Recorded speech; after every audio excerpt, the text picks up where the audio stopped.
A engenharia é essencial, inclusive em momentos difíceis como este. Tem sempre um profissional fazendo mais por todos nós. Na construção de hospitais de campanha, nos laboratórios, na agronomia que garante o abastecimento, nas indústrias, na produção de respiradores, no saneamento básico.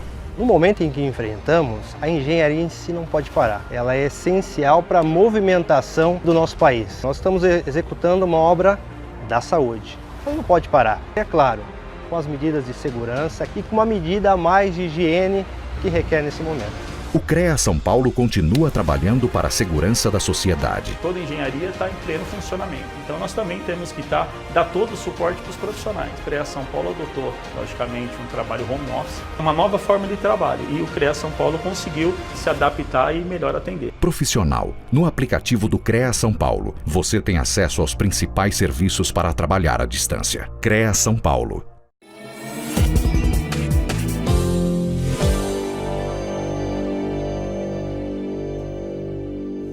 Olá, profissionais da Engenharia, Agronomia e Geociências. Aqui é a engenheira Lenita Seco Brandão, vice-presidente do CREA São Paulo no exercício da presidência.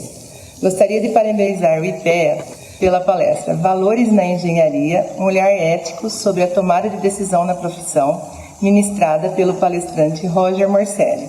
Aproveito para mandar um abraço para minha amiga engenheira Lígia Mackey, presidente do IPEA, que vem trabalhando fortemente pela valorização dos profissionais.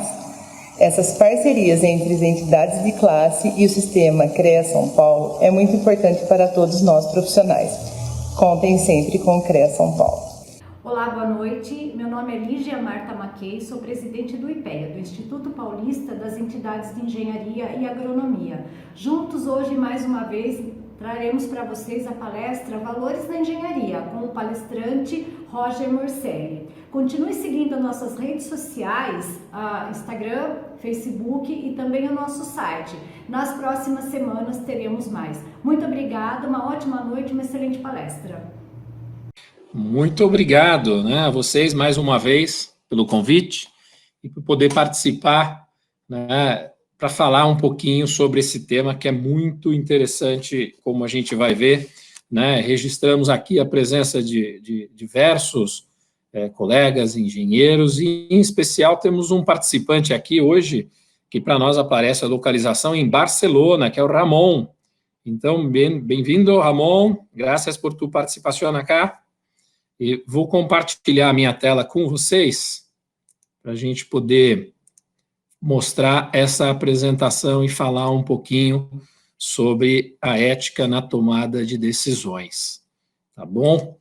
Bom, deixa eu... Enquanto isso, pessoal, quando eu peço a vocês, para que vocês utilizem o chat aí para esse bate-papo, para mandarem as perguntas para a gente, e eu vou ficar, às vezes, interrompendo aqui a apresentação, vou minimizar a apresentação para poder ter acesso ali à parte do bate-papo, ok? Bom, dando início, eu tracei aqui para a gente hoje um bate-papo abordando o tema da seguinte forma.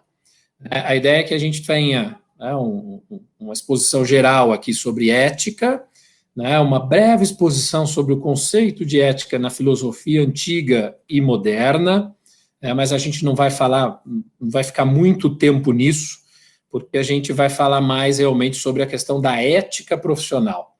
E aí, dentro desse tema ética profissional, a gente vai falar sobre o Código de Ética da Engenharia e a gente vai falar sobre os valores que devem ser considerados na tomada de decisão, valores como a integridade, a racionalidade, o respeito, a postura criativa e a responsabilidade social.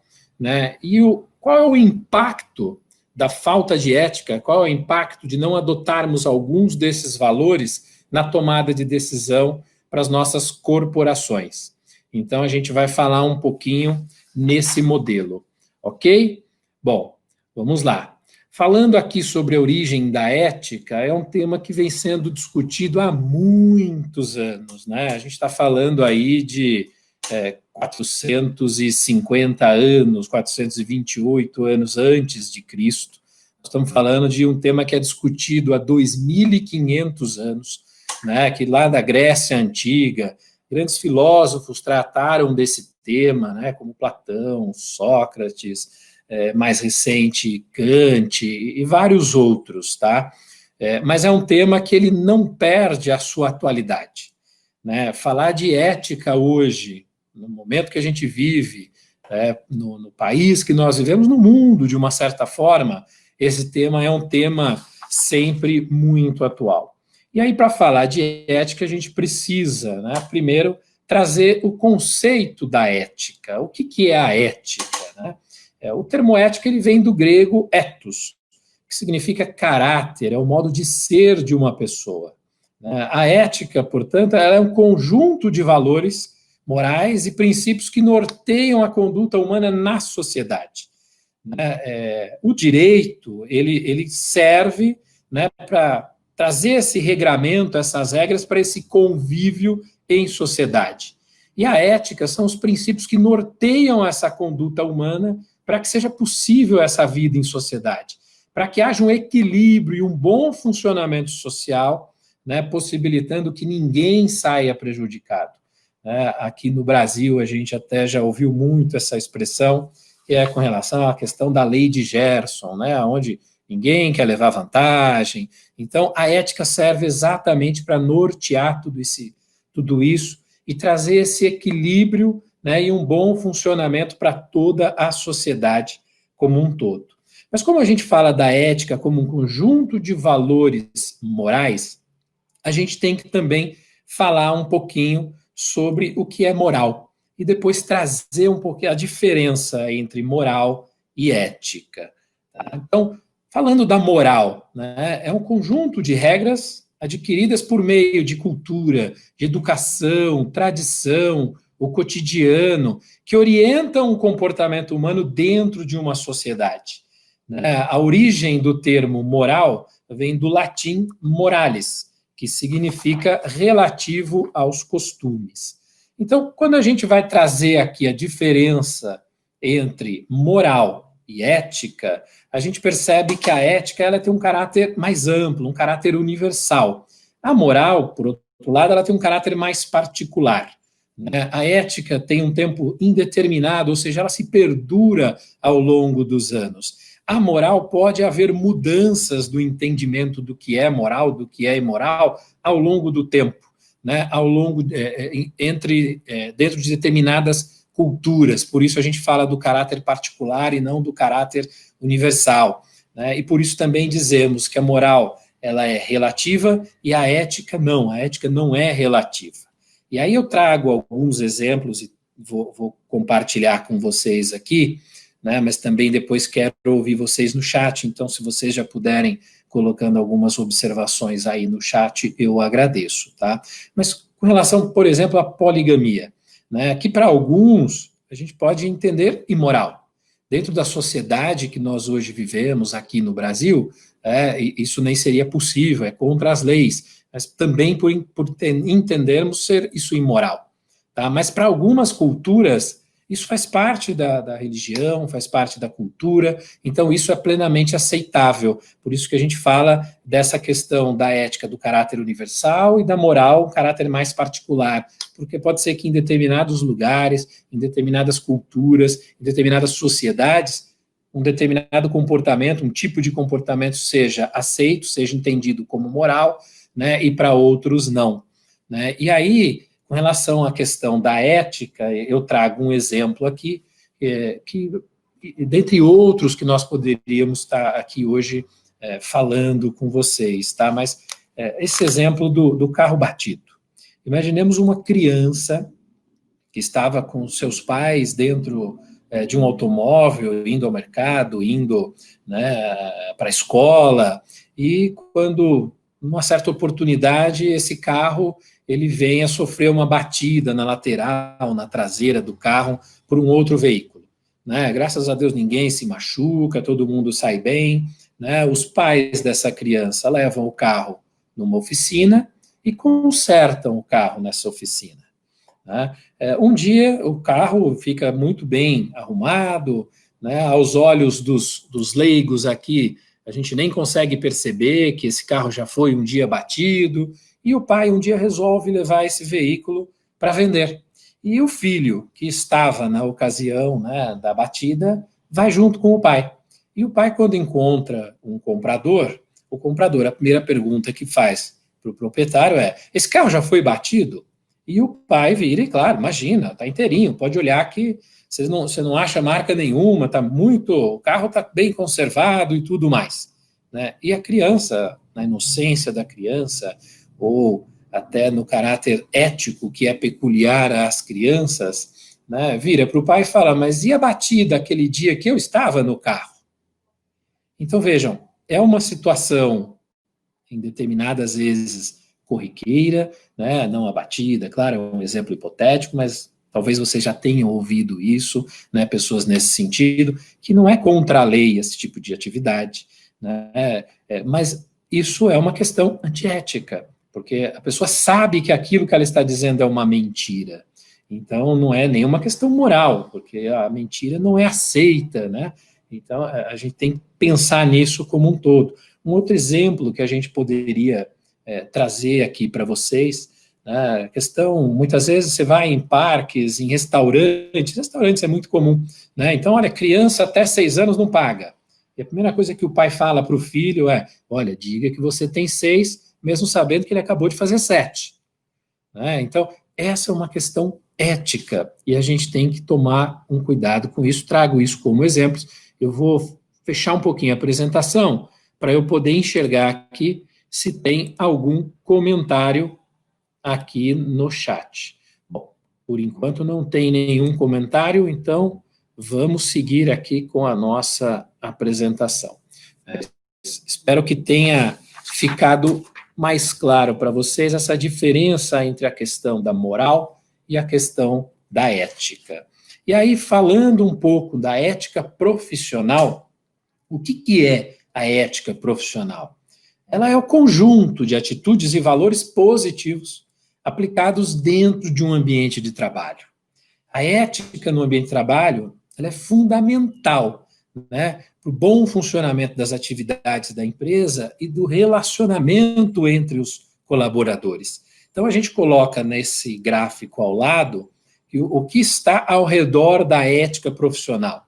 Né? Então, a gente tem as pessoas, são os nossos colaboradores, são os nossos funcionários, né, que, através de valores ou de atitudes, né, dentro de um ambiente profissional. Então, é isso que caracteriza essa ética profissional, um conjunto de valores positivos e atitudes aplicados no ambiente de trabalho.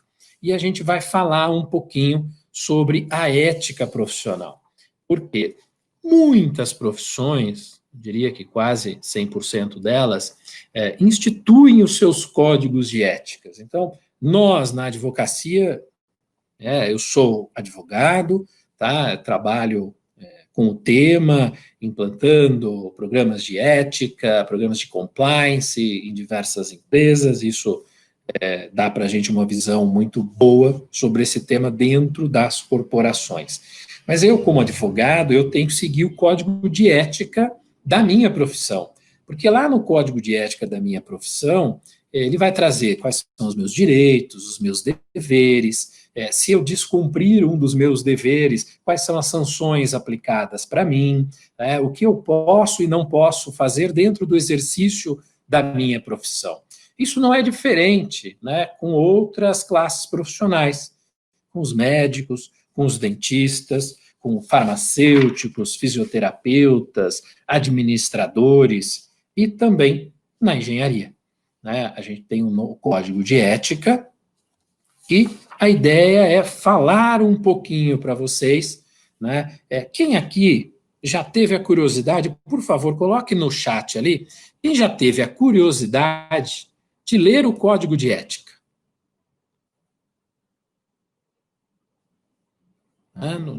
No chat aqui, vamos lá, só põe o Laércio, o João, opa, que bom, todo mundo, o Alisson ainda não, mas, Alisson, faça isso, por favor, a ideia é que isso permeie nosso comportamento dentro da nossa profissão, tá? Então, vou voltar aqui com vocês, né, na apresentação, e a ideia é falar com vocês aqui um pouco sobre o Código de Ética. Eu trouxe aqui algumas curiosidades sobre o Código de Ética Profissional, né, da engenharia e profissões correlatas que esse código regula.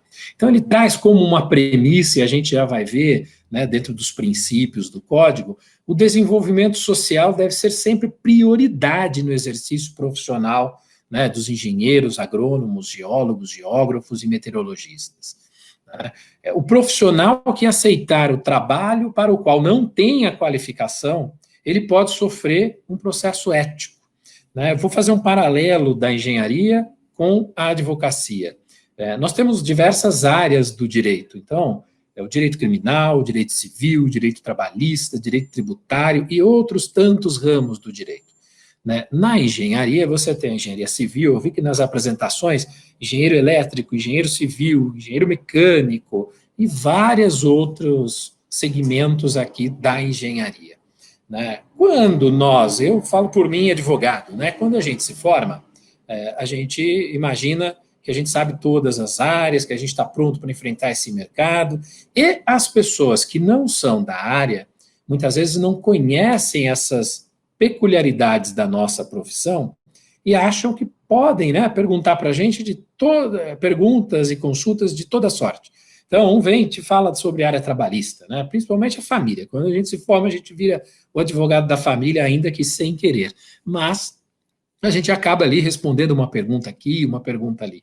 Mas veja, se nós não temos uma qualificação, porque cada uma das áreas exige um aprofundamento específico, de conhecimento nessas áreas, como é que eu posso responder? A minha especialidade é o direito penal. Então, inclusive nesse momento de lava-jato que a gente vive, que as empresas, as grandes corporações falando de compliance, falando de conduta, está super na moda, super atual isso, tá? Se nós não temos uma qualificação específica numa área, como é que eu posso dar uma orientação para um cliente nesse sentido? Então, é isso que o código, inclusive, prevê aqui, que o profissional que aceitar o trabalho para o qual não tenha qualificação, ele pode sofrer um processo ético. E, até para garantir valorização da classe profissional, existe uma tabela de honorários, uma tabela de salário. Então, o salário mínimo profissional é uma garantia prevista no Código de Ética. E nós, enquanto profissionais, temos que valorizar a nossa profissão.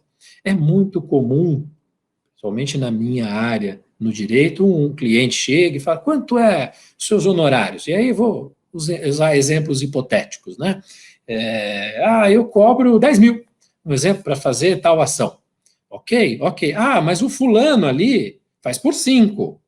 E aí começa esse leilão. A gente também tem dentro da nossa área, dentro do nosso código de ética, um valor mínimo para os tipos de ação que os advogados trabalham. Então, a gente tem que respeitar isso, porque se nós não nos valorizarmos, muito menos as outras pessoas. E a gente sabe que muitas empresas de engenharia, muitos engenheiros participam de licitações, isso e aquilo. A gente tem que ter isso sempre, a valorização profissional sempre em mente. Tá? Todos os profissionais de engenharia, agronomia, e as áreas correlatas têm direito à proteção da propriedade intelectual sobre sua criação. Isso aqui eu achei muito interessante. E é importante que a gente defenda essa propriedade intelectual. A gente vai falar um pouquinho mais disso daqui a pouco. Tá? Os CREAs, possuem uma comissão de ética para julgar, em primeira instância, as denúncias de infração, quando se abre um procedimento disciplinar contra um profissional, o CREA é quem vai julgar isso, e o CONFEA, o plenário do CONFEA, vai funcionar como uma última instância de julgamento no caso de recursos. E são assegurados todos os princípios da legalidade, legítima, ampla defesa. Nós vamos falar um pouquinho mais sobre isso, sobre esses procedimentos disciplinares. Tá? E aí, gente, até aqui, tudo bem? Deixa eu ver no chat aqui, eu tenho que ficar monitorando, porque isso é algo diferente para todos nós. A Fernanda aqui está falando de valorização profissional em todas as áreas. Isso aí, Fernanda. Não sei, na engenharia também vivemos muito isso, é uma pena, Isso não deveria acontecer em profissão alguma, A Alda está dizendo aqui que isso também acontece na engenharia. Mas vamos lá, vou voltar aqui para a nossa apresentação. E vamos lá, vamos seguir aqui. Dentro do Código de Ética da Engenharia, ele segue alguns princípios, né? Então, o princípio do objetivo da profissão, que diz que a profissão é um bem social da humanidade, e o profissional, o engenheiro, é o agente capaz de exercê-la, tendo como objetivos maiores a preservação e o desenvolvimento harmônico do ser humano, do seu ambiente e de seus valores, né? O princípio da natureza da profissão.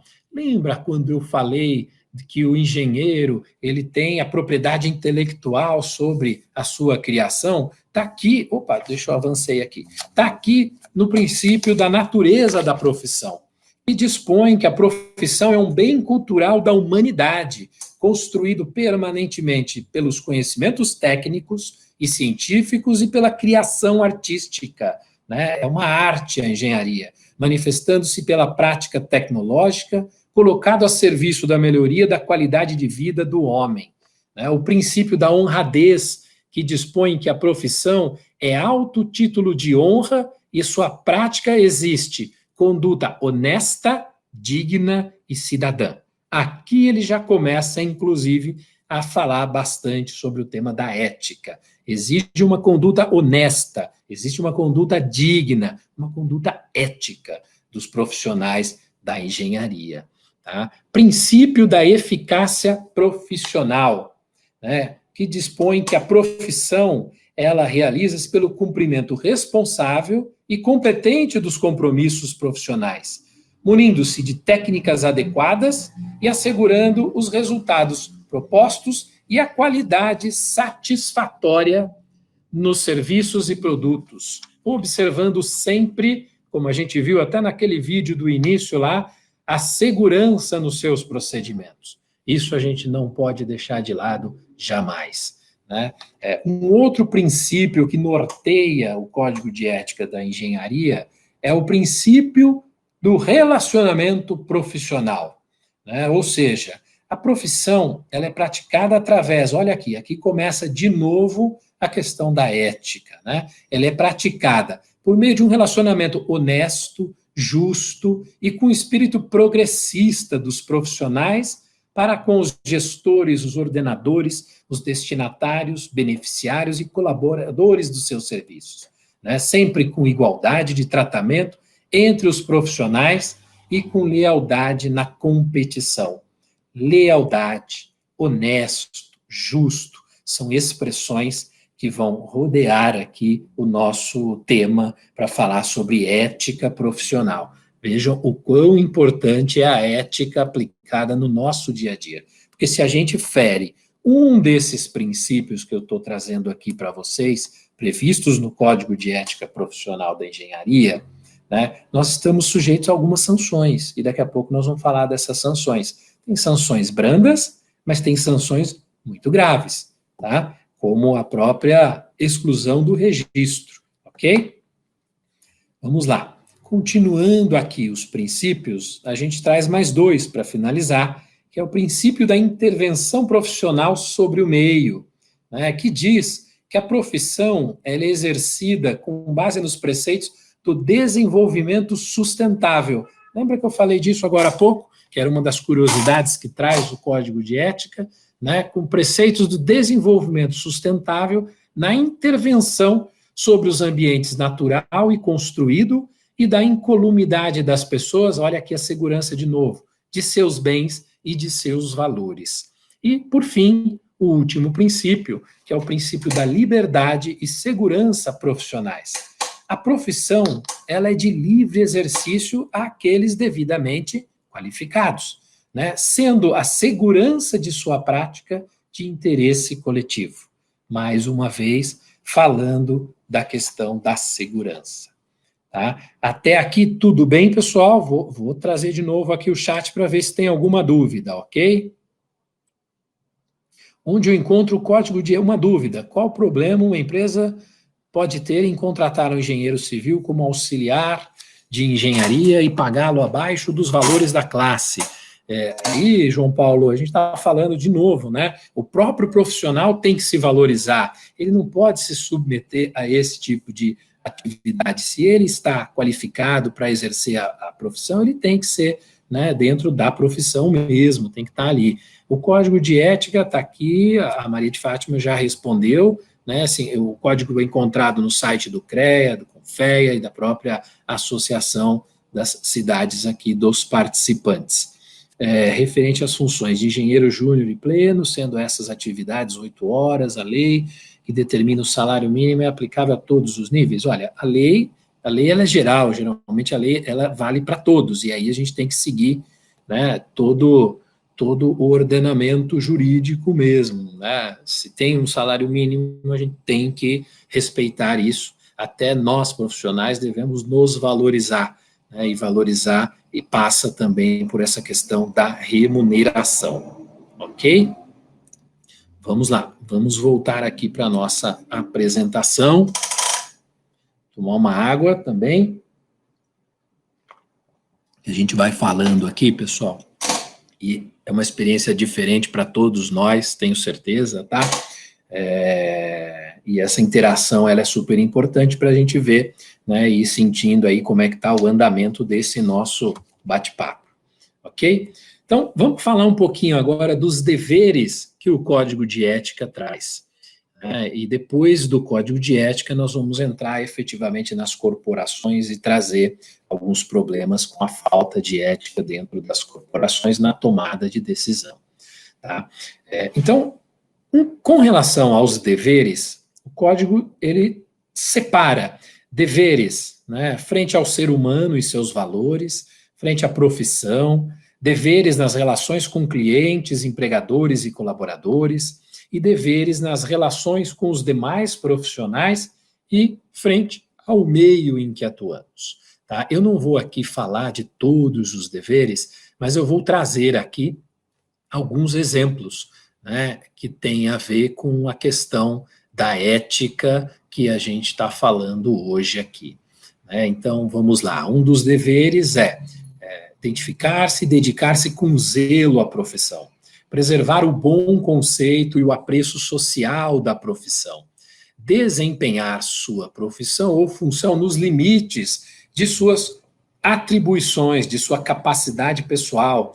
Lembra que eu falei? Se você assume um trabalho, assume uma função para o qual você não está apto, você não está capaz, você pode sofrer sanções éticas. Empenhar-se, olha, é um dever de todo profissional empenhar-se junto aos organismos profissionais no sentido da consolidação da cidadania e da solidariedade profissional e da coibição, ou seja, né, para que a gente seja contra mesmo, né, as transgressões éticas. Isso está previsto aqui no Código de Ética da Engenharia. Né. Nas relações com os clientes, dispensar um tratamento justo a terceiros, observando sempre o princípio da equidade. Resguardar o sigilo profissional quando do interesse do seu cliente ou empregador, salvo quando a obrigação legal, quando houver, né, a obrigação legal da divulgação, né, ou da informação. Né. Esse caso é um caso, imaginemos, um caso hipotético, onde eu sou engenheiro e contratado para tocar uma determinada obra, né? Mas o meu contratante, por alguma razão específica, pensando em lucro ou qualquer outro objeto, quer usar material de qualidade infinitamente inferior e que a gente sabe que não vai dar certo, né? A obra não vai parar de pé. Né? Eu tenho por obrigação legal levar essas informações para os órgãos de classe, porque se acontecer algum problema, inclusive eu vou ser responsabilizado, né? E eu posso ter aí até uma situação jurídica depois sobre indenização.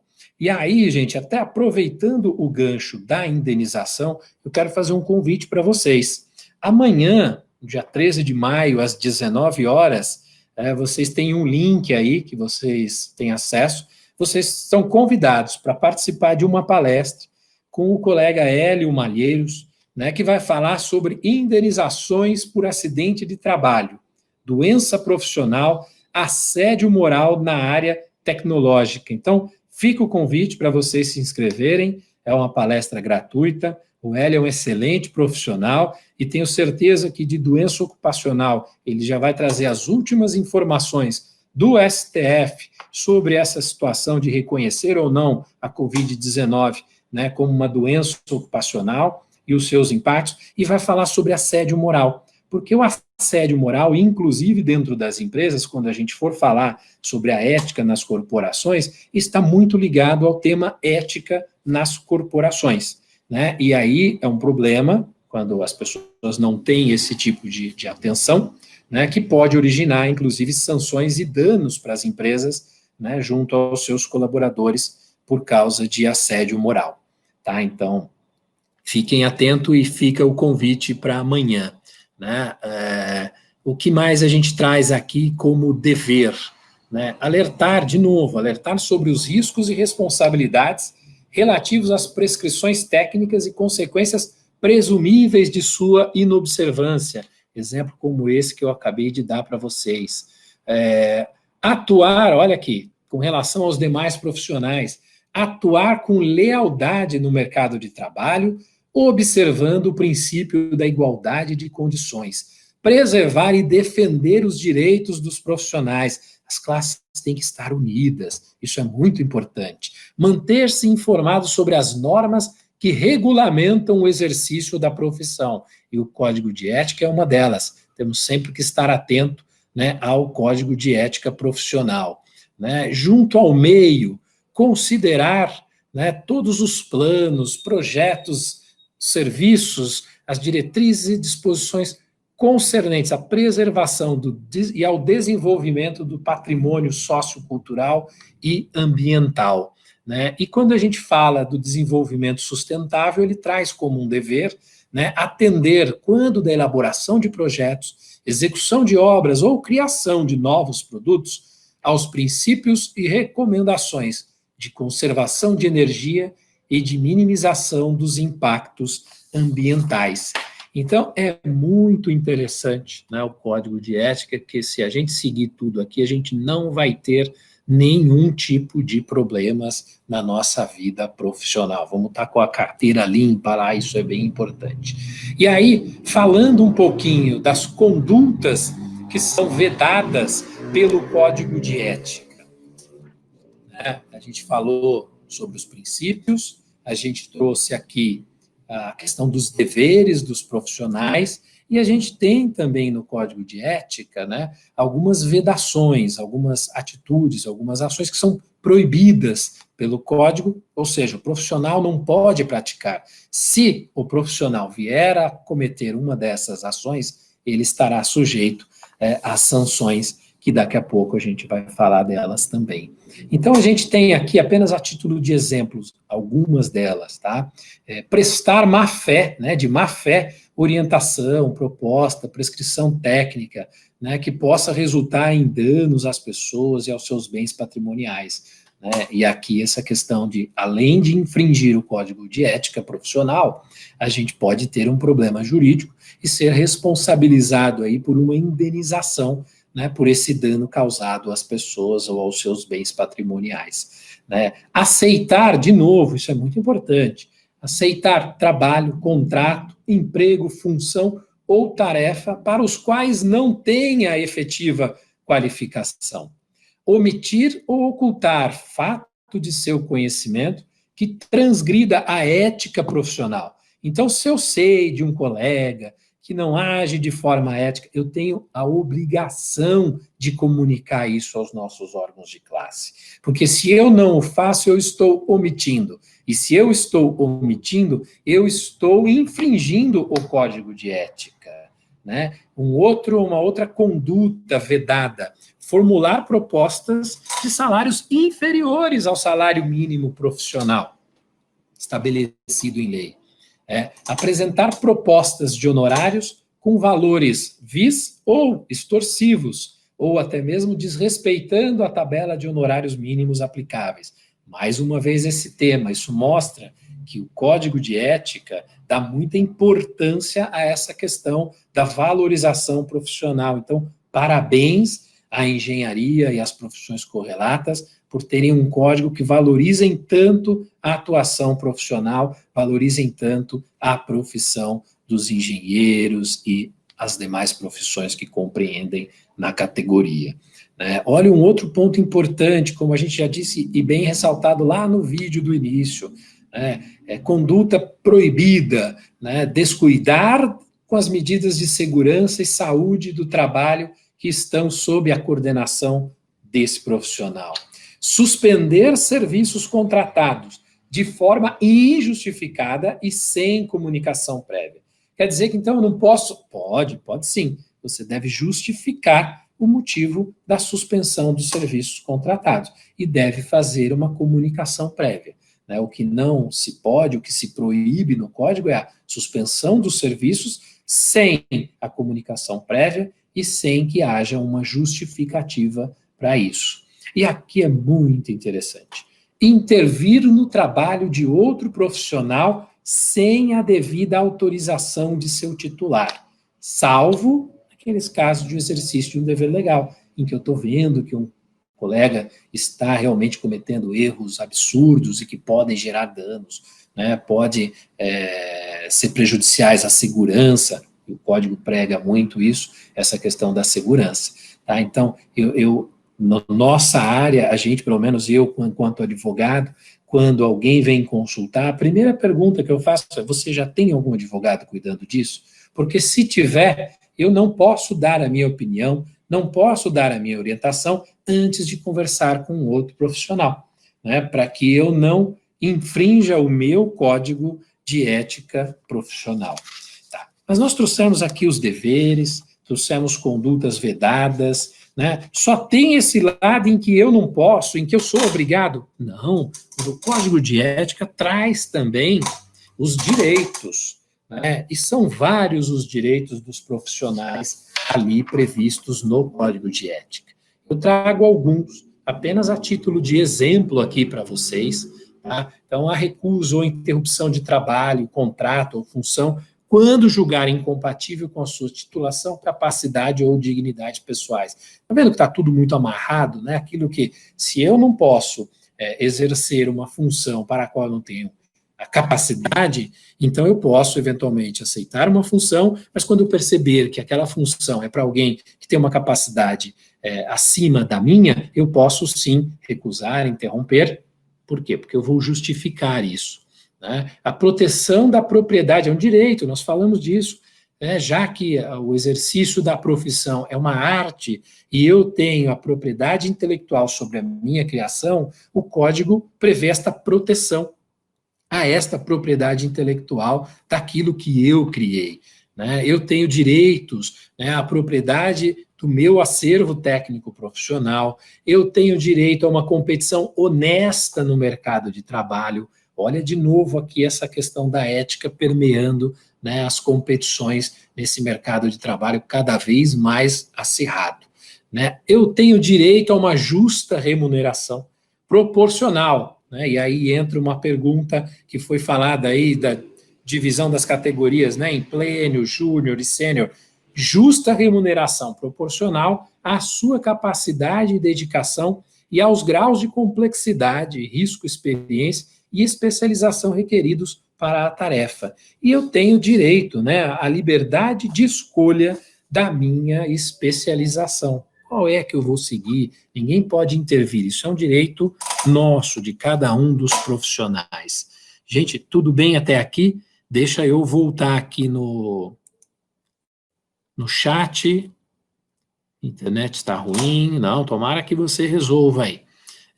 Olha aqui, a Fernanda aí, que é verdade, um tema excelente da palestra de amanhã. Então, se inscreve aí, Fernanda, que o link está aqui em cima, vocês conseguem. Indenização por acidente de trabalho, e amanhã cadastre-se. Aproveitem, é uma oportunidade incrível de mais atualização para a gente nesse momento difícil que estamos vivendo, mas que vai passar, eu tenho certeza absoluta disso. E aí, gente, quando a gente tem o descumprimento desses deveres, dessas condutas, quando alguém infringe o Código de Ética Profissional, existe todo um procedimento disciplinar que vai regular, né, a defesa desses advogados. Então, eu, por obrigação legal, ofereci obrigação, inclusive, da profissão, ofereci uma denúncia contra um colega que não é muito bem visto, que pratica algumas irregularidades e tudo mais. Esse colega, então, vai ser denunciado e se abre um procedimento disciplinar, né, de infração ética.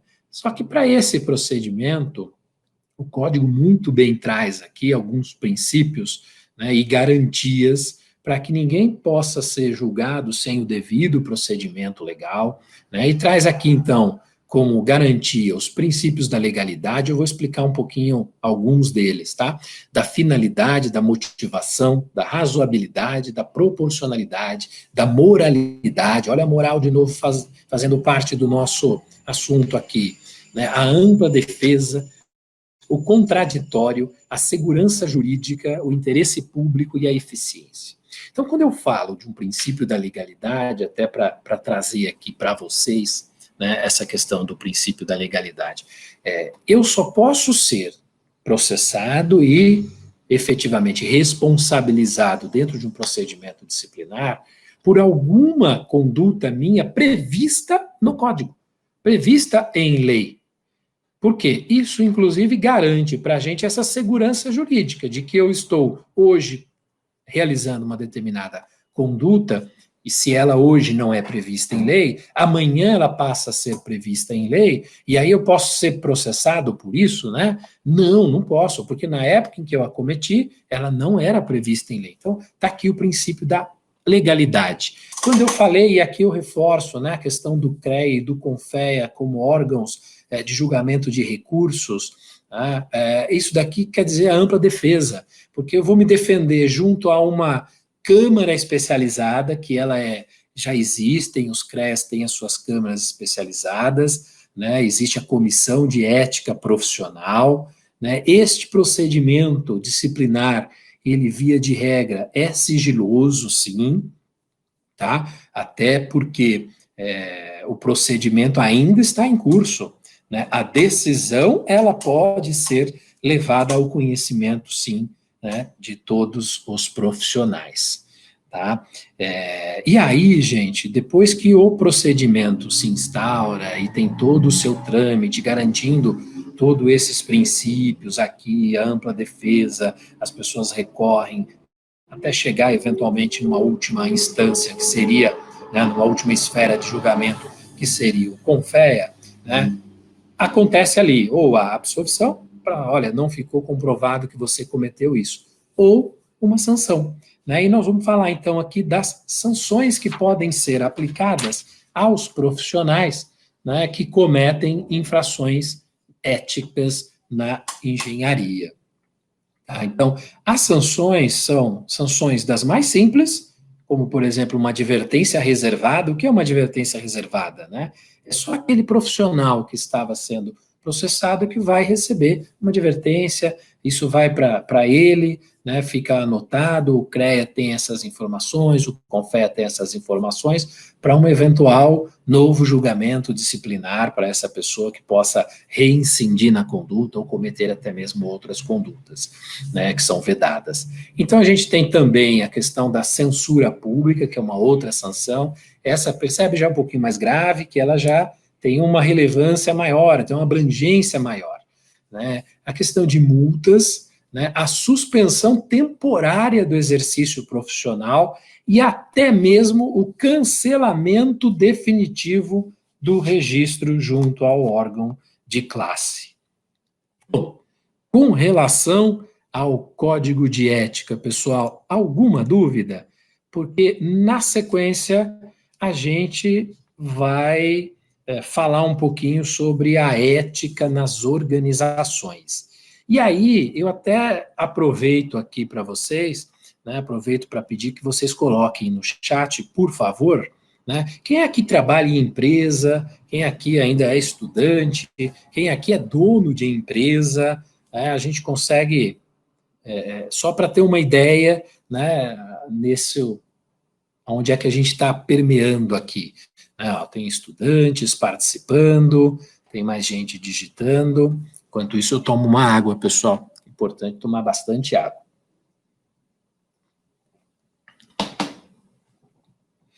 Tem mais estudantes também, interessante.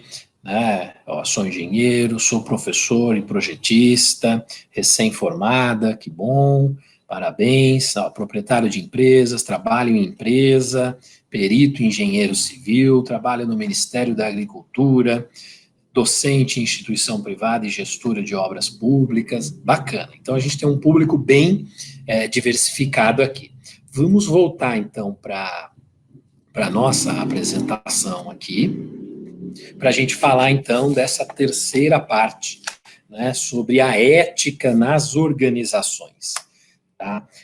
E é importante a gente falar, né, sobre ética. Eu trago uma imagem aqui, tirada até de um site, do qual a gente dá o crédito aqui embaixo, que a gente fala, né, de qual é o futuro de um povo que enterrou a sua ética. Então, a gente falou de Platão, que discutia a ética há 2.500 anos atrás, né, quase 2.500 anos atrás, e a gente fala de hoje, né, em movimentos de cara pintada e isso, que a gente sempre traz o tema ética. E o tema ética, ele é muito importante, não só na nossa vida cotidiana, na política, nas profissões, mas também nas organizações. E aí eu pergunto para vocês, será que é fácil introduzir a ética na cultura das empresas?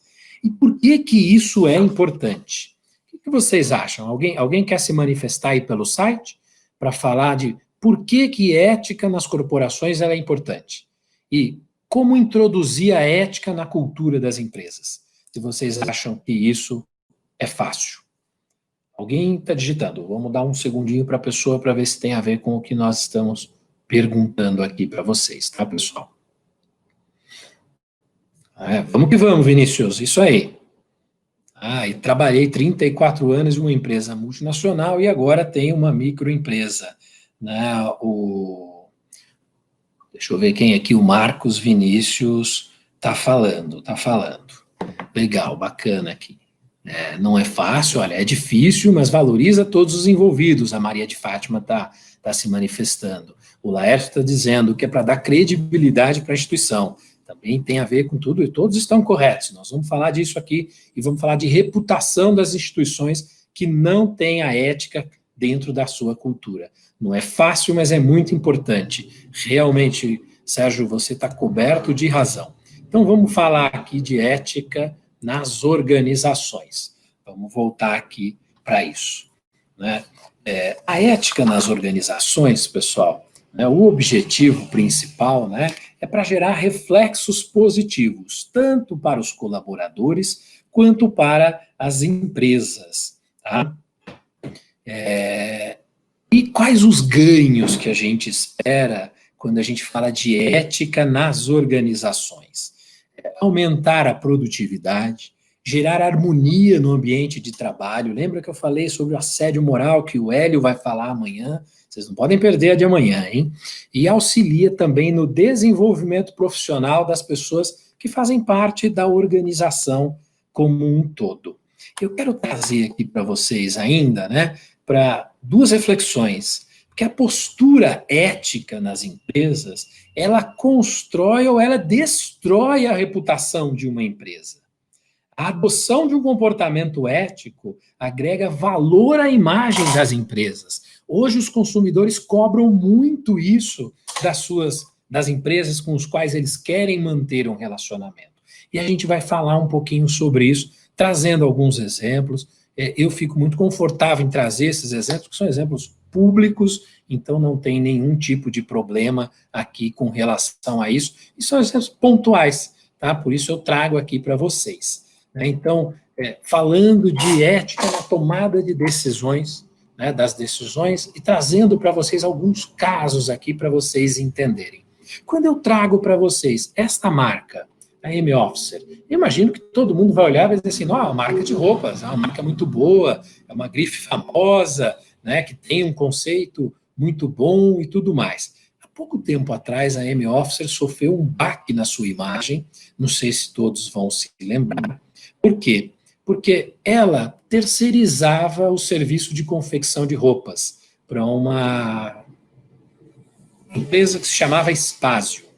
né? E essa Espásio, numa fiscalização do Ministério do Trabalho, né, dentro dos ambientes lá da Espásio, foram encontrados um grupo de bolivianos que estavam quase que numa situação análoga a escravos, né, e costurando para a marca M-Officer. Isso gerou um baque muito grande dos consumidores, isso acho que foi 2013, 2014, por aí.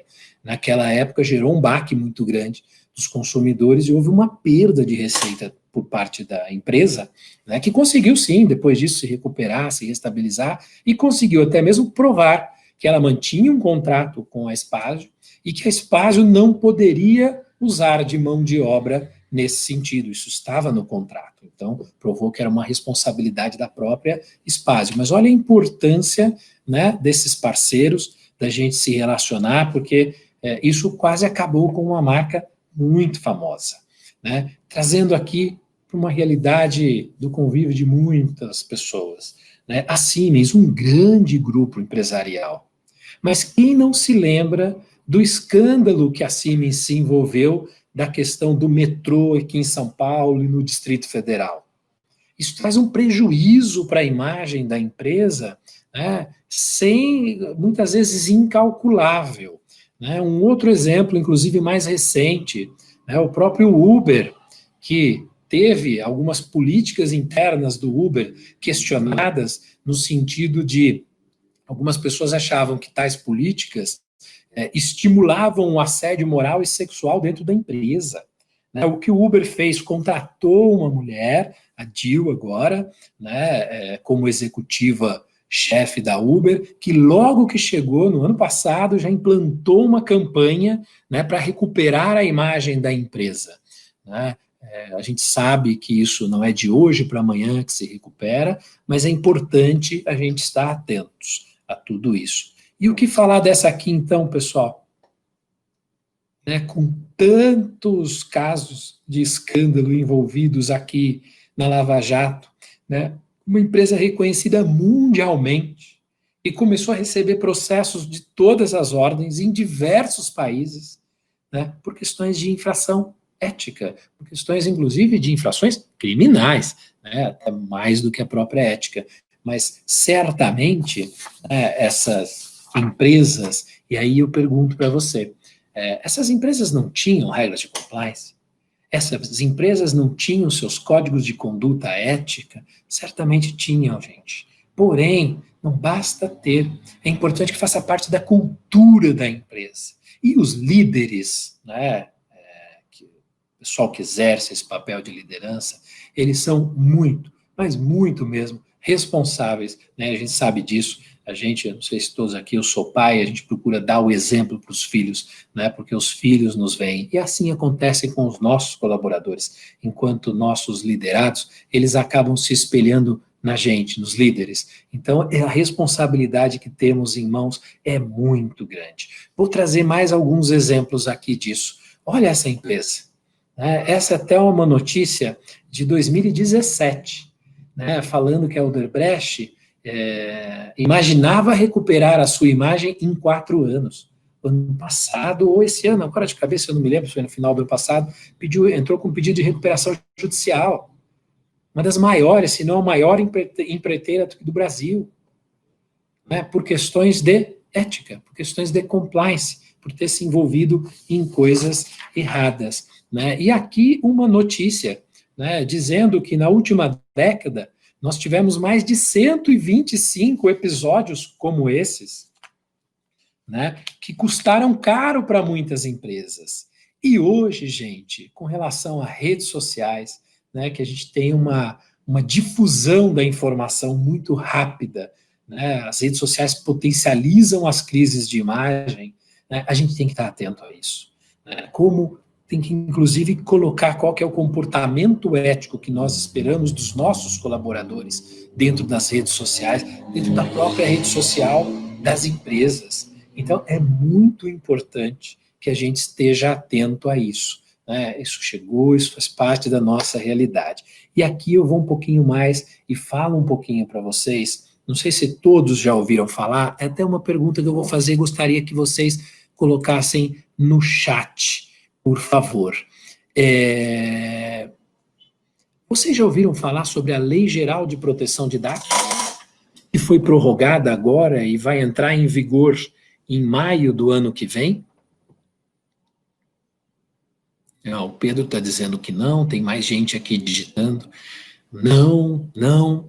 Por que, gente? Ainda não? Olha só que interessante, né? Muitos dos países, e a própria Europa, já tem a sua lei que regulamenta essa questão do acesso aos dados, do tratamento dos dados dos clientes. Tá? No Brasil, isso é novo, era para entrar em vigor agora em agosto, né, mas com toda essa situação que estamos vivendo e as empresas não teriam condições de se adequar para isso, a lei foi prorrogada, a vigência, a entrada em vigor da lei foi prorrogada para 3 de maio do ano que vem. Mas as empresas precisam estar atentas a isso. Tá? E por que elas precisam estar atentas? Né? Hoje, dado pessoal, dado dos clientes, é novo petróleo, como dizem por aí. Né? Porque custa, é caro, e a gente tem que cuidar bem, e muito bem. E aí, gente, eu vou voltar aqui para a apresentação, peraí, né, vou voltar aqui para a apresentação. Temos hoje vários casos de vazamento de dados, e isso impacta também na reputação das empresas. Isso tem a ver com ética.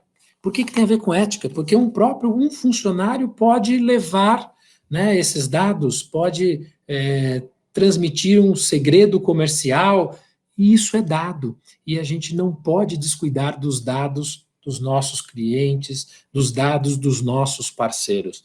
Fica aqui uma dica, procurem pesquisar sobre a Lei Geral, ela tem um impacto tão grande quanto o Código de Defesa do Consumidor, e ela vai entrar em vigor, e muitas empresas, a maioria das empresas no Brasil, ainda ou não ouviram falar, ou se já ouviram, não começaram um processo de adequação, tá? E é um processo que, via de regra, demora os seus 4, 5, até 8 meses, depende do tamanho da empresa, depende das atividades da empresa. E olha o quão importante é essa questão da segurança dos dados. Nós estamos vivendo esse momento difícil dessa pandemia, né? E o hospital, o Albert Einstein, né, ele foi trocar algumas informações com o hospital da Inglaterra, que estava com algumas pesquisas mais avançadas no tratamento, né, do coronavírus. A lei europeia é muito rígida, ela é muito severa para quem vazar dados dos seus clientes, dados de pacientes e dados de saúde é o que a lei considera dados sensíveis. Então é muito importante a gente estar atento a isso. O Hospital de Londres não pôde compartilhar dados para salvar vidas das pessoas, ou pelo menos para tentar salvar a vida das pessoas, porque a lei no Brasil não está em vigor. E como o Brasil é um país que, em tese, ainda não se preocupa com os dados, a legislação europeia responsabiliza, né, aquele agente que transferir dados para países que não seguem, né, que não têm uma legislação adequada de proteção de dados. Então, eles não puderam compartilhar os dados, mesmo num momento difícil de pandemia, e que essa pesquisa conjunta seria importante, né, para tentar salvarmos vida. Olha que interessante isso. Né? Preço de um escândalo pode ser a reputação. Né? Um diretor da Camargo Correia preso, né, há bom tempo, essa notícia é de 2013, aquela questão da Daslu, que vendia as roupas falsificadas, sem que depois ficou comprovado que não recolhia imposto. Tudo é reputação das empresas e tem tudo a ver com essa questão da ética nas organizações, tá? E faz parte da cultura. Então, por isso que eu coloco aqui, eu estou quase finalizando, tá, pessoal? Isso é cansativo para todo mundo, né? E a gente divide a atenção hoje em casa, no escritório, mas a maioria em casa, assim espero, assim como eu também, né? A maioria em casa divide a atenção com a família, então é importante, a gente tá terminando já, garanto para vocês. E na sequência eu vou convidar vocês para assistir um vídeo muito interessante também sobre a profissão. Tá? Então, não basta termos código de ética, não basta termos regras de governança, programas de compliance, a realização de testes de integridade, são ferramentas super importantes, mas isso tem que estar na cultura, né? Eu trago um exemplo agora, um bate-papo nesse fim de semana, né, via Hangouts aqui, com o pessoal, com alguns amigos, que é o momento de encontrarmos os amigos ainda que à distância, né? E uma colega dizia que na empresa dela, eles têm uma política, isso é comum em diversas empresas, que eles dão carro para alguns colaboradores, né? E todas as despesas de combustível do veículo, ela é paga pela empresa. Estamos aqui em São Paulo, eu sei que tem gente de outros lugares assistindo, eu vi gente de Recife, eu vi gente do interior de São Paulo, o Ramon, que espero que esteja ainda assistindo conosco, o Ramon, né, em Barcelona. Ela, mesmo há 40 dias aqui em tempos de pandemia, ou seja, as pessoas não estão em home office, ela não tem ido trabalhar, essa pessoa específica que ela estava me dizendo, né, porque não está tendo as reuniões presenciais, é um vendedor, a pessoa veio e apresentou para ela, que é a chefe dele, né, a superior imediata, despesas de reembolso com combustível. Mas, gente, por que ele vai ter reembolso com combustível se o carro está parado na garagem? E a justificativa dele foi, porque eu uso o meu carro para fazer as minhas coisas pessoais, como eu sempre usei. Então, agora, será que isso é ético? Né? Claro, usar o carro, você está num cliente, está indo para um outro cliente, parou numa farmácia para comprar um remédio, é uma coisa. Agora, se eu estou em home office, se eu estou dentro da minha casa, não estou saindo de casa, quando eu saio para fazer as minhas coisas que não são da empresa, eu tenho que cobrar isso da empresa? Então, será que isso é ético? São essas situações que a gente fica hoje, né, pensando muito, né, nessa questão da cultura. Não basta termos as normas, não basta termos as leis, são importantes as aplicações desses testes de integridade, não sei se todos conhecem, geralmente aplicado pelo RH, não aplicado para todos os colaboradores, mas para aqueles colaboradores que têm, sim, o poder de decisão na mão, né, porque isso pode identificar, né, potenciais desvios de condutas éticas desses colaboradores que podem implicar numa questão de reputação da empresa, né, como a gente viu agora há pouco. Tá? E, pessoal, por fim, né, prometo que estou acabando, eu não sei se todos conhecem esse livro, quero até ouvir a opinião de vocês. Né? É um livro de um professor de Harvard, Michael J. Sandel, né, Justice, What is the Right Thing to Do? Né? Justiça, o que é a coisa certa para fazer. Onde ele fala de justiça sob uma ótica não do judiciário, mas uma ótica do que é justo, do que é correto, do que é o certo a ser feito. E ele traz vários exemplos. Ele começa o livro, e aí é muito apropriado para o momento que nós estamos vivendo, né? Ele começa o livro com uma discussão muito interessante. Eu vou até colocar aqui o meu contato já, prometo que esse exemplo é o final e fica aí para vocês. Mas ele começa o livro com uma situação muito interessante que ele relata, que aconteceu na Flórida em 2003, 2004, quando um furacão arrasou a Flórida, no mês de agosto, né, no mês de agosto, que é muito calor ainda na Flórida.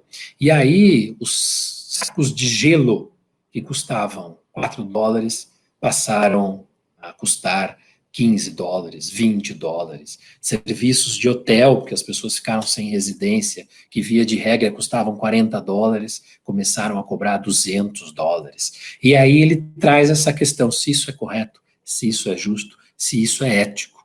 Hoje, no momento que nós estamos vivendo, nessa pandemia que estamos vivendo, a gente sabe, né, que muitos produtos subiram demais o preço. Eu dou um exemplo, eu precisei comprar um termômetro, porque algumas atividades que são essenciais, mas para que elas funcionem, a gente precisa medir a temperatura dos colaboradores que estão desenvolvendo essas atividades. Um termômetro que antes você pagava R$200, você não acha hoje por menos de R$1.500.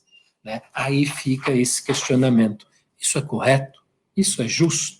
Será que estamos, né, praticando a ética não regulava a relação e o bem-estar da sociedade?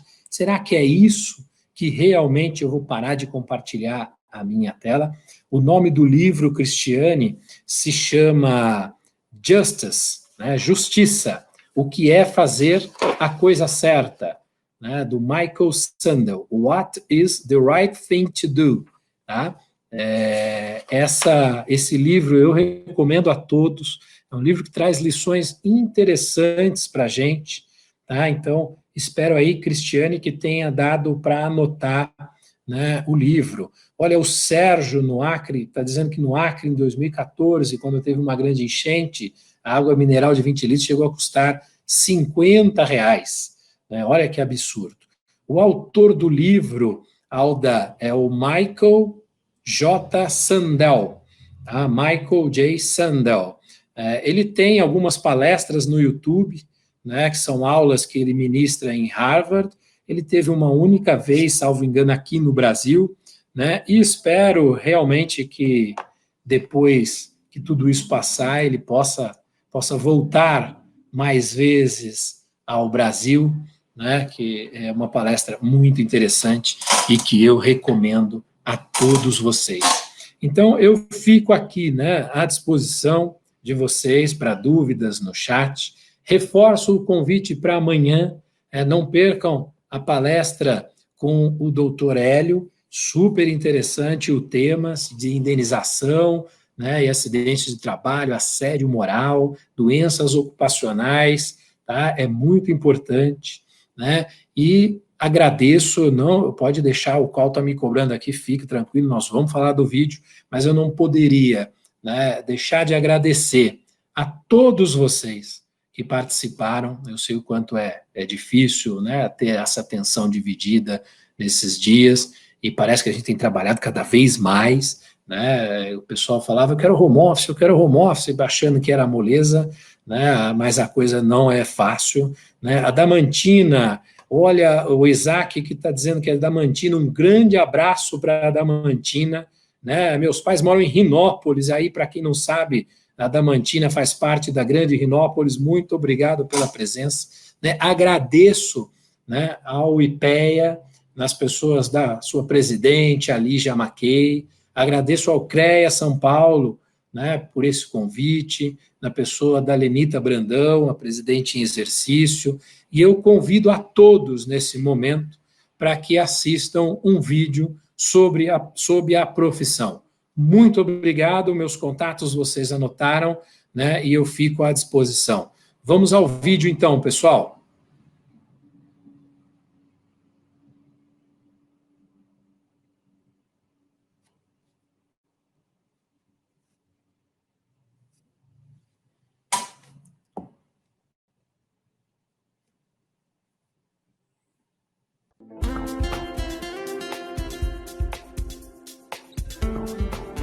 Olá, sejam todos bem-vindos. Eu sou o engenheiro Cletson Turra, gerente regional do CREA São Paulo. Hoje iremos apresentar para vocês algumas ações e números desse conselho. Bom, vou apresentar para vocês aqui então o que é o CREA São Paulo, né? Sabendo que o CREA São Paulo ele tem a prerrogativa de defender a sociedade, tá certo? Então esse é o nosso trabalho, esse é para que os conselhos e o CREA São Paulo existem. Bom, o CREA São Paulo hoje ele está presente nos 645 municípios, né, do nosso estado, compõe ele 320 mil profissionais, 74 mil empresas, nós temos 723 funcionários, 180 unidades de atendimento em todo o estado, 261 conselheiros e mais de 2 mil inspetores, né? Essa aqui é a nossa composição do nosso conselho. Estamos divididos também em 12 regiões, então nosso estado, para melhor fiscalizar, nós dividimos eles em 12 regiões, tá certo? Está aí todos eles bem detalhado aí, cada região tem uma gerência regional, essa gerência regional ela é responsável por toda a fiscalização daquela jurisdição, que compõe também, temos funcionários das unidades, então esse é o nosso papel aí como órgão de fiscalização.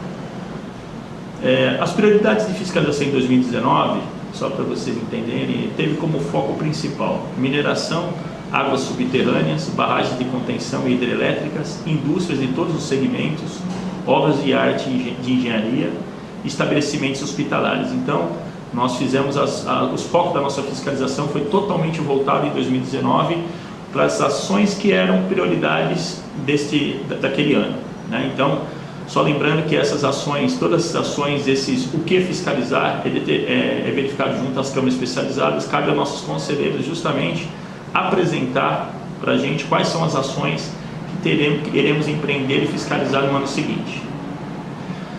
Bom, aqui nós temos uma ascensão bem grande aí da nossa fiscalização, né? A fiscalização nossa vem numa ascensão desde 2016 aí, nós estamos numa ascensão bem grande. Então, 2016 nós começamos a empreender através de forças-tarefas e operações especiais, começamos ali no comecinho, ali no finalzinho já do ano. 2017 também nós entramos com tudo, foi um ano que nós fizemos várias ações aí em hospitais, o foco nosso era hospitais. 2018 também tivemos um ano também de avanço para 2017, e 2019 fechamos 175 mil ações no estado de São Paulo. Tá? Então nós estamos numa ação aí, nós estamos no caminho certo, né? Entendemos que estamos no caminho certo, tem muito a fazer, mas estamos no caminho da ascensão da nossa fiscalização.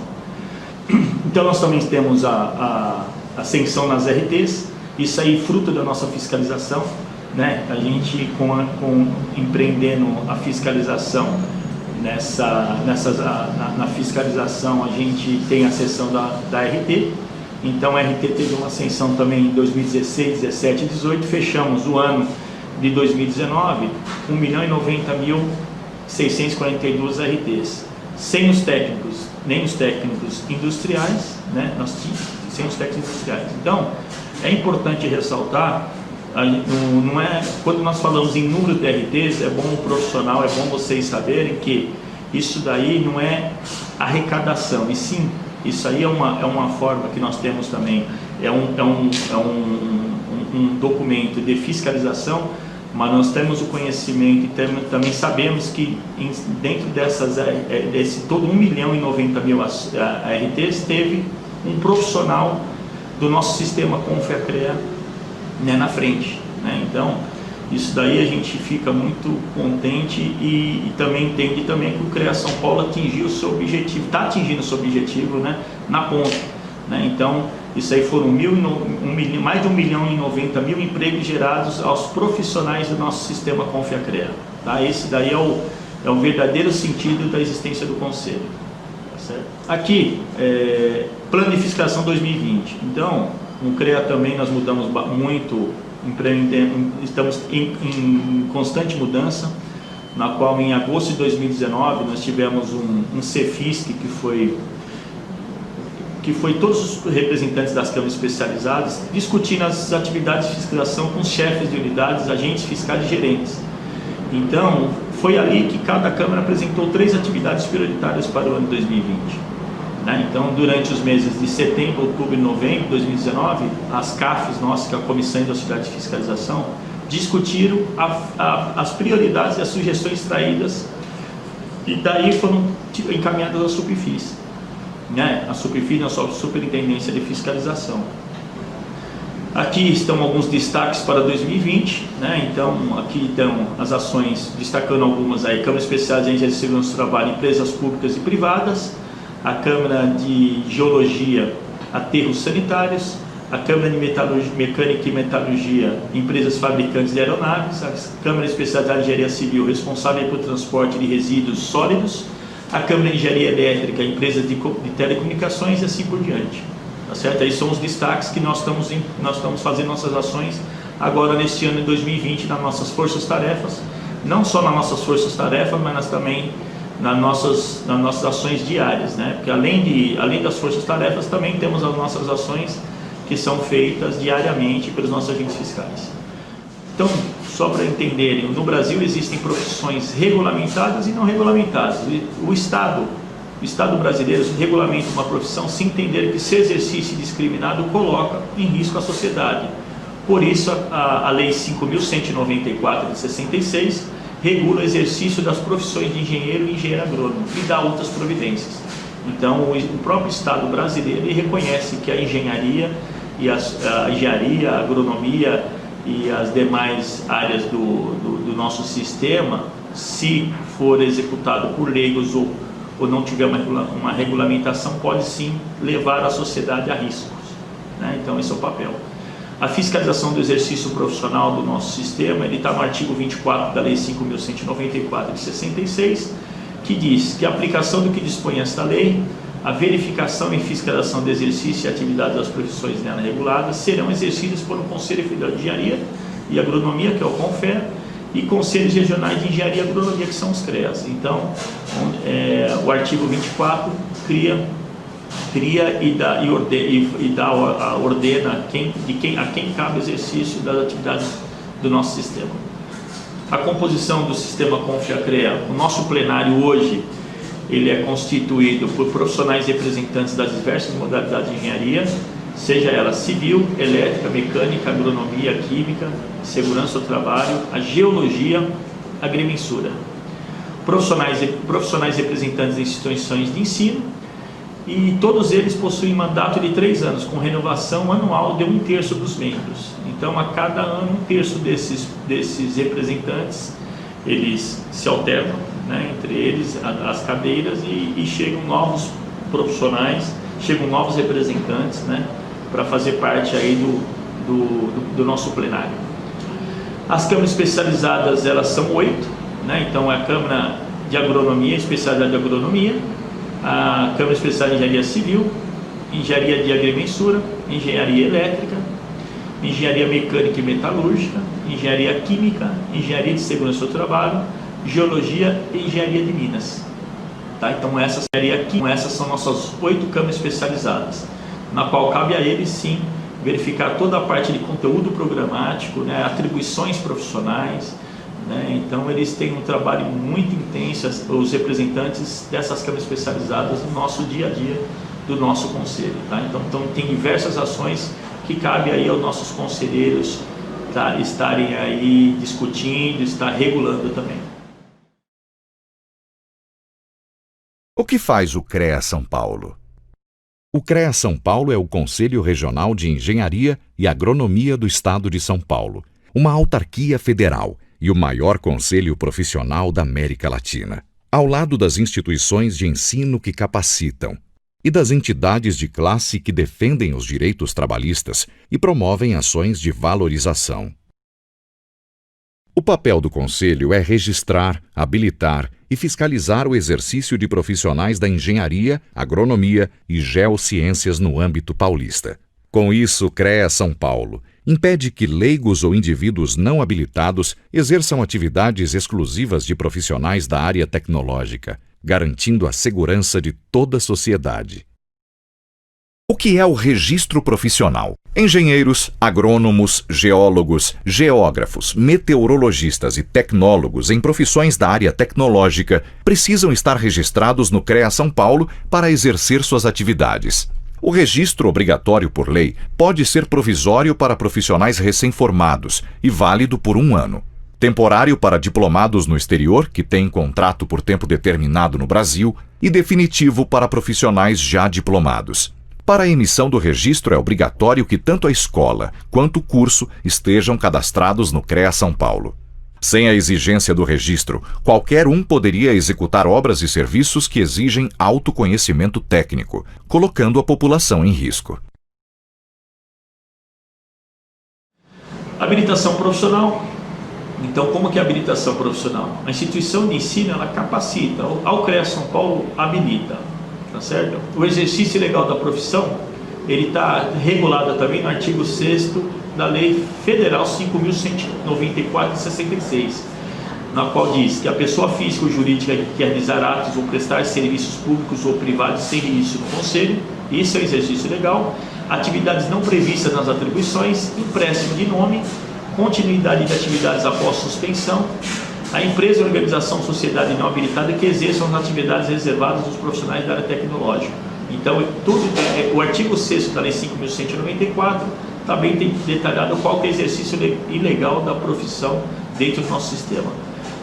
E aqui também algumas responsabilidades dos nossos profissionais registrados no CREA São Paulo. Não só no CREA São Paulo, nos vários CREAs, né, do nosso país. Então, o profissional, ele tem responsabilidade técnica, ele tem sim que obedecer às normas vigentes, atendendo aos limites de suas atribuições e saber profissional. Então ele tem essa responsabilidade técnica, ele tem uma responsabilidade civil, contratual de danos a terceiros, segurança e meio ambiente. Então tem que prestar bastante atenção aí no que você as suas responsabilidades. A gente também chama bastante os profissionais nessa parte. A responsabilidade criminal, quanto a desabamentos, explosões, incêndios, intoxicação, contaminação, meio ambiente. Responsabilidade administrativa, normas em relação ao meio ambiente, normas técnicas, metas e objetivos, plano diretor. Responsabilidade ética, contra a boa conduta moral, código de ética profissional. Responsabilidade trabalhista, regulamentada por leis trabalhistas, contrato com empregados como empregador e preposto. Aqui está algumas das responsabilidades que o profissional ele tem que saber, ele tem que entender aonde que ele está, o que ele realmente está assumindo, se realmente é aquilo que ele pode se executar, se aquilo está realmente dentro da sua atribuição, naquilo que ele se formou. Então isso é muito importante antes de verificar, antes de aceitar qualquer trabalho ou alguma atividade, saber muito bem dessas responsabilidades que você automaticamente assume. O Código de Ética Profissional, nós temos uma resolução que é a 1002 de 2002, que diz que o Código de Ética Profissional enuncia os fundamentos éticos e as condutas necessárias à boa e honesta prática das profissões da engenharia, da agronomia, da geologia, da geografia e da meteorologia, e relaciona direitos e deveres de seus profissionais. Então esse Código de Ética ele está em vigor, né? A gente divulga muito ele justamente para ter uma consciência de todos aqueles profissionais regulados pelo nosso sistema como FECREA. As anuidades, falando um pouco de anuidades aí, então os profissionais, empresas do nosso sistema, eles têm a obrigatoriedade de recolher a anuidade ao CREA de sua jurisdição ou na jurisdição em que esteja trabalhando. Recolher a anuidade de pessoa física em determinada jurisdição quita nos demais estados. Então aquele profissional que recolhe pelo estado de São Paulo, se ele for executar qualquer atividade em outro estado, ele já está quite com a anuidade, né? Nós temos um sistema integrado com o Confea, então é só isso daí a gente já deixa quitado em todo o país. Então os conselhos executam judicialmente dívidas acima de 4 anuidades de pessoas físicas ou jurídicas inadimplentes, tá? Então é o que dispõe o artigo 8º da Lei Federal 12.514 de 2011, tá? Então nós seguimos aquilo que está na lei maior, que é a Lei Federal. Então, falando mais um pouco de penalidades, essa aqui são algumas penalidades a todos aqueles que não se enquadram na ética, não se enquadram no que é regulamentado pela legislação, estão sujeitos, que são multas, advertência reservada, censura pública, suspensão temporária do exercício profissional, cancelamento definitivo do registro. Então, quem julga tudo isso são nossos conselheiros, são as nossas câmaras especializadas, naquela modalidade que o profissional esteja enquadrado, tá? Então, cabe nas câmaras especializadas julgar. Bom, falando um pouco de RT, a RT é a anotação de responsabilidade técnica, ela é regida pela Lei Federal 6.496 de 1967. A RT é uma súmula do contrato firmado entre o profissional e seu cliente ou seu empregador para execução de obra ou serviço com cadastro no CREA. Alguns tipos de RT existentes, conforme a resolução 1025, que nós vamos falar um pouco mais para frente, 2009, do CONFIA, existe RT de obra-serviço, RT de desempenho de carga e função e RT múltipla. Aí, falando um pouco mais ainda da RT, a finalidade da RT é um documento que tem fé pública, válido como garantia dos serviços prestados, limita a responsabilidade entre as partes, alimenta o acervo técnico do profissional e é imprescindível para a emissão de certidão de acervo técnico, a CAT. Garante certidão de direitos autorais, instrumento para fiscalização e atualização de cadastro de profissionais, empresas e atividades. Essa aqui é a nossa RT, nossa RT em vigor, é a nossa RT online disponível no site do CREA São Paulo, tá certo? Na qual todos os profissionais devidamente regulares com o nosso sistema possuem acesso na página do CREANet. Bom, falando um pouco agora da resolução 1025, a resolução 25 de 2009, ela que regula a parte de registro de acervo técnico, certidão de acervo técnico, e nós destacamos também que a importância do acervo técnico para o profissional é a experiência profissional, né? E informamos também que nós destacamos também que o acervo pertence ao profissional e não à empresa. Então a gente sempre está orientando os profissionais que têm às vezes aquela expertise de determinada técnica, que ele recolha sempre a RT dele também e solicite também um atestado de conclusão de obra, né? Que é um documento essencial para fins de acervo técnico. Muitos profissionais muitas vezes acabam não se atentando a esses detalhes e de repente não consegue acervar aquilo que realmente importa para ele no exercício daquela expertise que ele teve durante o profissional. O que é certidão de acervo técnico? Acervo técnico é o conjunto de atividades técnicas desenvolvidas ao longo da vida do profissional. O acervo pertence sempre e exclusivamente ao profissional que registrou a anotação de responsabilidade técnica, a ART. A certidão de acervo técnico, conhecida como CAT, é o documento que certifica as atividades registradas no acervo técnico e comprova a experiência do profissional ao longo do exercício de suas realizações. A CAT é imprescindível para a participação em licitações e concursos públicos nas áreas da engenharia, agronomia e geociências. A solicitação da certidão de acervo técnico é feita online. Consulte no site do CREA São Paulo os documentos necessários. Bom, falando um pouco agora sobre o livro de ordem, o livro de ordem tem uma resolução própria, que é a resolução 1024 de 2009, na qual dispõe sobre a obrigatoriedade de adoção do livro de ordem de obras e serviços de engenharia, agronomia, geologia, geografia, meteorologia e demais profissões vinculadas ao sistema CONFEA-CREA. E é normatizada também pelo ato 06/2012 do CREA São Paulo. Então também tem um ato que regula essa resolução 1024. Tá certo? Então, mas destacamos também que a fiscalização do CREA São Paulo, mesmo antes da obrigatoriedade do livro de ordem, já verificava a existência de documentos que comprovassem a efetiva participação do responsável técnico, tais como o que serve também como livro de ordem, muitas entidades já tinham, né? Boletim diário, livro de ocorrências diárias, diário de obras, caderneta de obras, etc., em uso por empresas privadas, órgãos públicos ou autônomos.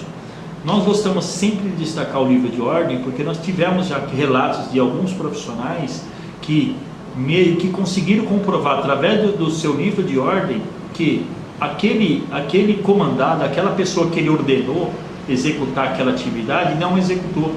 Então, quer dizer, através do livro de ordem, ele deixou bem claro ali que tinha que executar uma determinada fase de execução e aquela pessoa que recebeu aquela orientação não executou.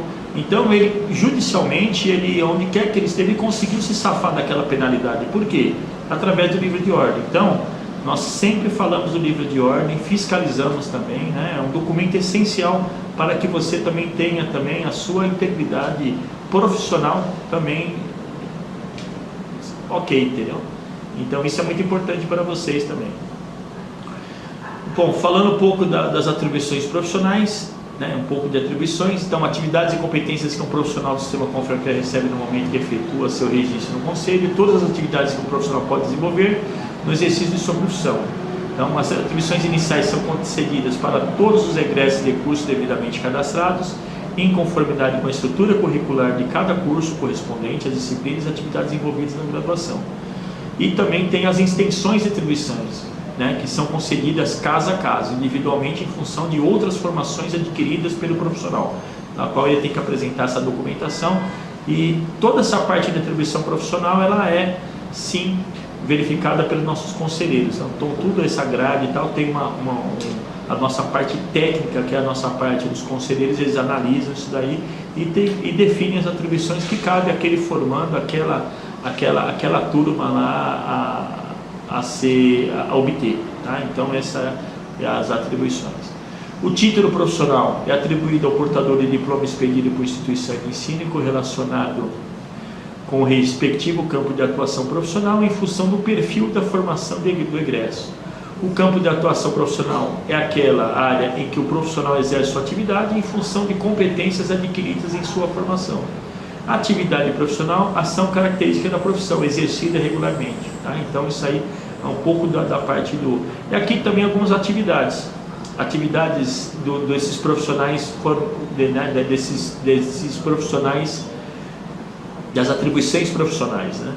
Então, as atribuições profissionais, ela é regida também por uma resolução específica, a resolução 218 de 73.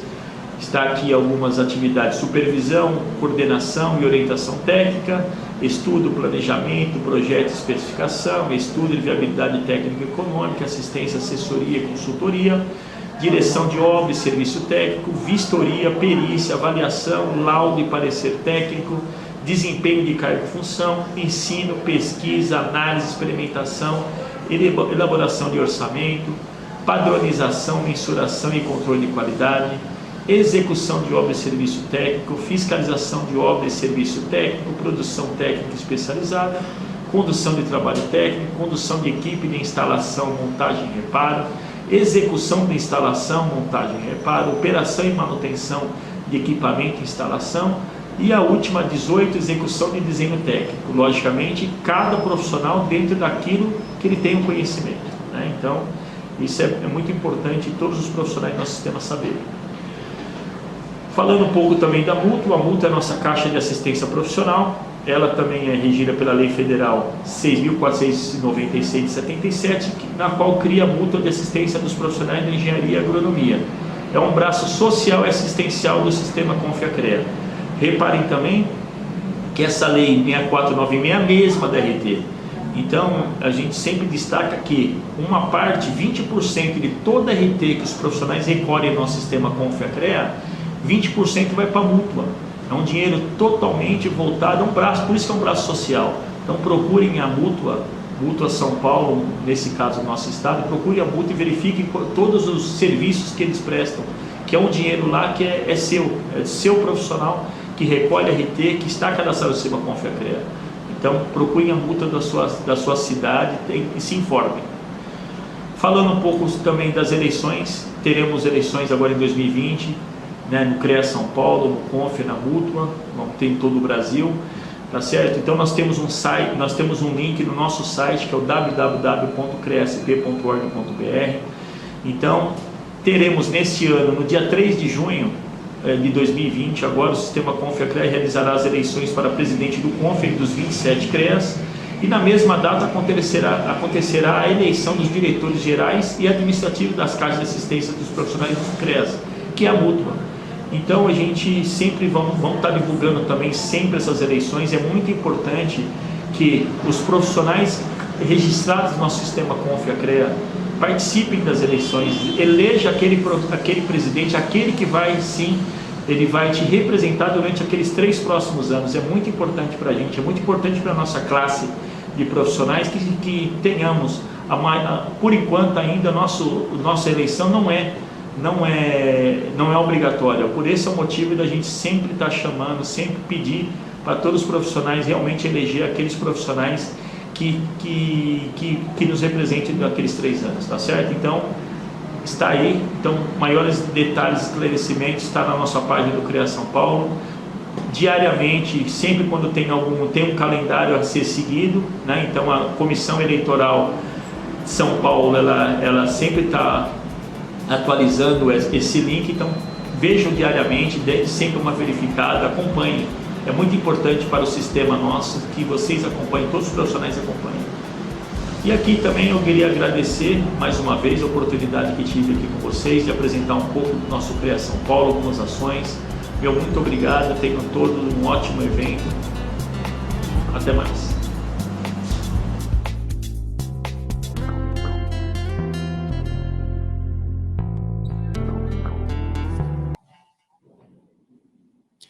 Bom, pessoal, mais uma vez quero agradecer a presença de todos vocês aí, né? Parabéns pela realização do evento, o IPEA, o CREA, né? A quem agradeço de novo aí o convite para poder trocar algumas ideias com vocês sobre esse tema tão interessante que é a ética.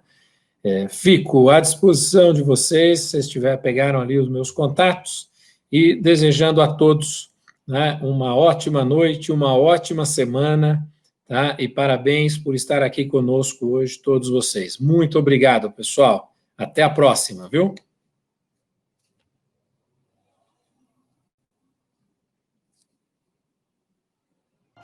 Quer aproveitar os diversos benefícios que o Clube de Vantagens IPEA oferece aos seus associados sem pagar nada por isso?